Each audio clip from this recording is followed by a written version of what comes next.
بسم اللہ الرحمن الرحیم رب اشرح لی صدری ویسر لی امری واحلل عقدۃ من لسانی یفقہوا قولی رب زدنی علما رب زدنی علما رب زدنی علما۔ السلام علیکم، امید کرتی ہوں آپ سب خیریت سے ہوں گے۔ آج کی ہماری ویڈیو کا جو ٹاپک ہے وہ ہے والدین کے حقوق، اور جو اولاد اپنے والدین کی نافرمان ہوتی ہے اس کے لیے اللہ کا عذاب۔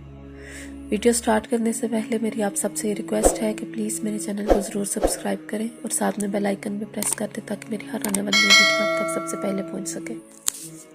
اللہ تعالیٰ نے اپنی عبادت کے بعد جس چیز کو سب سے زیادہ اہمیت دی ہے وہ ہے والدین کے حقوق، ان کے اطاعت اور خدمت کی۔ سورہ بنی اسرائیل میں آتا ہے، اے انسان، تیرا رب فیصلہ کر چکا ہے کہ تم اس کے سوا کسی دوسرے کی عبادت نہ کرنا، والدین کے ساتھ احسان کرنا، اگر تیری موجودگی میں ان میں سے ایک یا دونوں بڑھاپے کو پہنچ جائیں تو ان کے آگے اف تک نہ کہنا اور نہ انہیں ڈانٹ ڈپٹ کرنا، ان کے ساتھ بڑے ادب اور احترام سے بات کرنا، نرمی اور شفقت کرتے ہوئے عزت اور انکساری کا ہاتھ ان پر رکھے رکھنا اور دعا کرتے رہنا کہ اے میرے رب، ان پر اسی طرح شفقت فرما جس طرح انہوں نے میری پرورش کرتے وقت مجھ پر شفقت فرمائی۔ یہ اولاد پر والدین کا حق ہے کہ وہ والدین کے ساتھ احسان کریں، نافرمانی قریب تک نہ آنے دیں، کیونکہ نافرمانی انسان کی ذلت اور پستی کا سبب بن جاتی ہے۔ سیدنا ابو ہریرہ رضی اللہ تعالیٰ عنہ بیان کرتے ہیں کہ رسول اللہ صلی اللہ علیہ وسلم نے فرمایا، اس کی ناک مٹی میں مل جائے، ذلیل ہو، ستیہ ناز ہو۔ صحابہ رضی اللہ تعالیٰ عنہ نے پوچھا، کس کا؟ اے اللہ کے رسول صلی اللہ علیہ وآلہ وسلم؟ فرمایا، اس شخص کا جس نے اپنے والدین میں سے ایک کو یا دونوں کو ان کے بڑھاپے میں پایا اور پھر ان کی خدمت اور ان کے ساتھ اچھا برتاؤ کر کے جنت کا حقدار نہ بنا۔ کتنی سختی حدیث ہے۔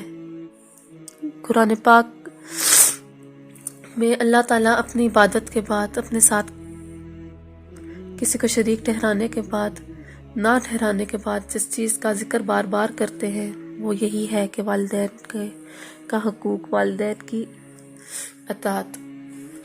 ہمارے ہاں اولاد یہ سمجھتی ہے کہ وہ اسی طرح بڑی ہو کے دنیا میں آ گئی ہے۔ ماں باپ جب چھوٹے بچے ہوتے ہیں تو انہیں کتنے پیار سے پالتے ہیں، اپنے منہ کا نوالا اپنے منہ میں لانے سے پہلے ماں باپ کی کوشش ہوتی ہے کہ ہمارے بچے کو یہ چیز ملے۔ بچے کی کوئی تکلیف ان سے برداشت نہیں ہوتی۔ میں نے ایسے بھی لوگ دیکھے ہیں جن کو اللہ تعالیٰ نے پیسے بہت دیے ہوتے ہیں، ان کے پاس دنیا کی ہر نعمت ہوتی ہے،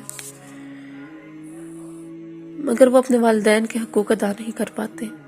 آج کل تو جگہ جگہ اولڈ ہوم کھل گئے ہیں کہ ماں باپ بوڑھے ہیں، انہیں گھر میں نہیں رکھنا، اولڈ ہوم میں چھوڑا۔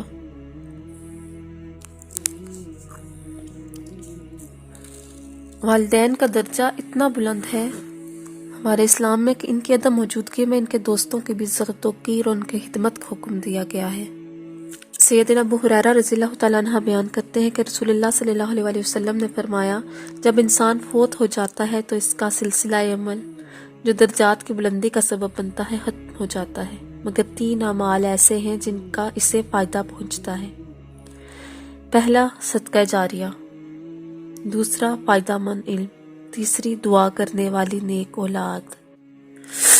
صدقہ جاریہ ہمیشہ فائدہ دینے والا صدقہ ہے، کریں، جیسے کہیں کنواں ہم نے کھدوا دیا، نلکا لگوا دیا، مسجد بنوائی، فی سبیل اللہ ایسے کام کیے جن سے لوگ فائدہ اٹھائیں، تا قیامت فائدہ اٹھاتے رہیں، کوئی درخت لگا دیے۔ فائدہ مند علم بھی اسی طرح سے ہے، اگر ہم کسی کو اچھی تعلیم دیں گے، نیکی کا راستہ دکھائیں گے، برائی سے روکیں گے، قرآن و حدیث، اللہ اور اس کے رسول صلی اللہ علیہ وسلم کی باتیں سکھائیں گے، ایسی کتابیں یا تحریریں لکھ کر چھوڑ دیں گے جن سے انسان کی بھلائی ہو، دنیا اور آخرت کسی کی سنور سکے۔ اور جو تیسری چیز تھی وہ ہے دعا کرنے والی نیک اولاد۔ جب انسان اس دنیا سے چلا جاتا ہے نا تو اس کے اعمال نامہ کا جو رجسٹر ہوتا ہے وہ بند ہو جاتا ہے، اور جن کی اولاد ہوتی ہے جب اس کی اولاد کوئی نیکی کرتی ہے تو اس کا اجر بھی اس کے والدین کو ہی پہنچتا ہے، اور جب اس کی اولاد کو برائی کرتی ہے تو اس کا بھی گناہ جو ہے وہ اس کے والدین ہی تک پہنچتا ہے۔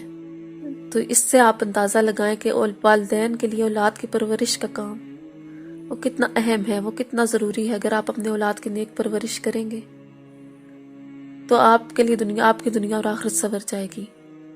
اور اگر آپ اپنے والدین کی نیک پرورش نہیں، اگر آپ اپنے بچوں کی اچھی پرورش نہیں کریں گے تو آپ کی دنیا اور آخرت میں ذلت ہے، رسوائی ہے۔ ایک آدمی تھا، میں نے یہ واقعہ سنا ہے کہ وہ بڑا نیک تھا۔ جب وہ فوت ہو گیا تو سب نے یہی کہا کہ یہ بڑا نیک ہے، نمازیں پڑھتا ہے، پرہیزگار ہے۔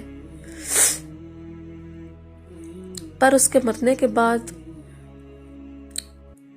اس کی حالت بدتر ہوتی چلی جا رہی تھی،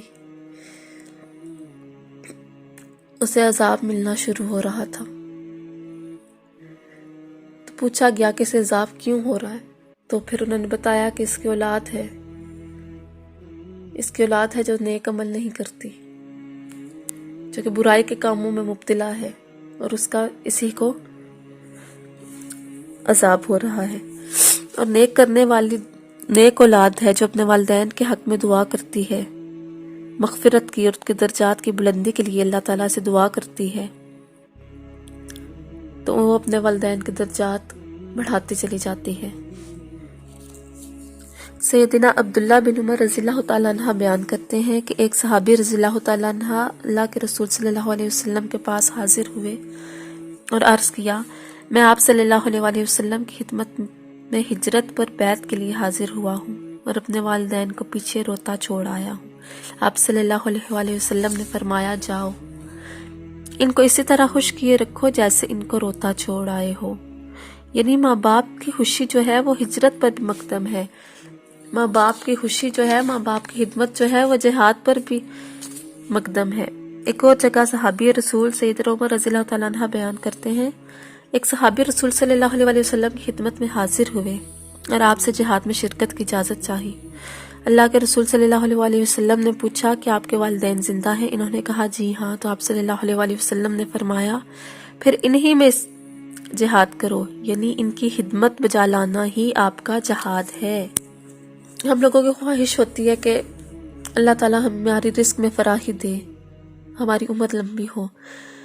تو اس کے سلسلے میں ایک حدیث میں آپ کو پڑھ کے سناتی ہوں۔ سیدنا انس رضی اللہ تعالیٰ عنہ بیان کرتے ہیں، یہ مسلم کی ہے حدیث، کہ رسول صلی اللہ علیہ وسلم نے فرمایا کہ جو شخص چاہتا ہے کہ اس کے رزق میں فراخی کی جائے اور اس کی عمر میں تاخیر کی جائے تو وہ صلہ رحمی کرے۔ ایک اور جگہ رسول صلی اللہ علیہ وسلم نے فرمایا، قطع رحمی کرنے والا جنت میں نہیں جائے گا۔ تو دیکھیں صلہ رحمی اور قطع رحمی میں فرق۔ صلہ رحمی کرنے والے کے رزق میں فراخی کر دی جاتی ہے اور اس کی عمر میں تاخیر کر دی جاتی ہے۔ والدین کے قدموں میں جنت ہے۔ اگر آپ لوگوں کی یہ خواہش ہے کہ جب آپ لوگ بوڑھے ہوں تو آپ کے اولاد بھی آپ کے ساتھ اچھا سلوک کرے، حسن اخلاق سے آپ کے ساتھ پیش آئے، تو آپ کا بھی یہی حق ہے کہ آپ اپنے والدین کے ساتھ بھی اچھے سلوک کے ساتھ پیش آئیں۔ انسان جیسا کرتا ہے اسے ویسا ہی بھرنا پڑتا ہے۔ اگر آپ چاہتے ہیں کہ آپ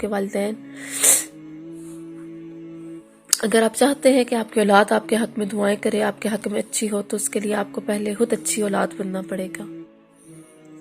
والدین کی نافرمانی جو ہوتی ہے وہ آپ کو جنت سے دور کر دے گی۔ والدین کی نافرمانی کبیرہ گناہوں میں سے ہے۔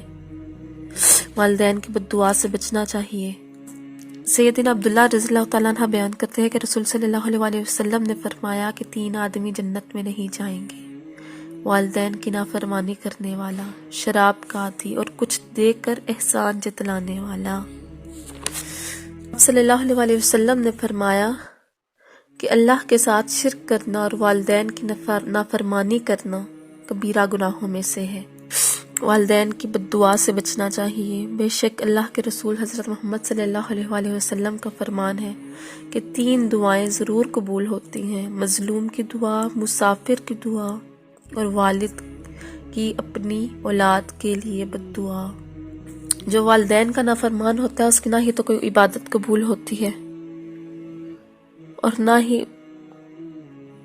اس کا کوئی عمل اللہ تعالیٰ کے ہاں قبول کیا جاتا ہے۔ والدین کے نافرمان پر اللہ تعالیٰ کی لعنت ہے۔ رسول اللہ صلی اللہ علیہ وسلم نے فرمایا، اللہ تعالیٰ نے لعنت کی ہے اس شخص پر جس نے غیر اللہ کے لیے ذبح کیا، اور اللہ نے لعنت کی ہے اس شخص پر جس نے والدین کو گالیاں دیں۔ اللہ تعالیٰ کی طرف سے ایک بہت بڑی نعمت ہے، اور اس نعمت کا فائدہ جتنا ہو سکے ان کی زندگی میں اٹھائیے، ان کی خدمت کیجیے، ان سے دعائیں لیجیے۔ والدین کو ان سے پوچھیے نا، ان کی کمی کا احساس ان سے پوچھیے جن کے والدین گزر چکے ہیں، اس دنیا میں نہیں ہیں۔ خدا را اپنے والدین کی خدمت کریں، ان سے دعائیں لیں ان کی زندگی میں۔ وآخر الدعوانا الحمد للہ رب العالمین۔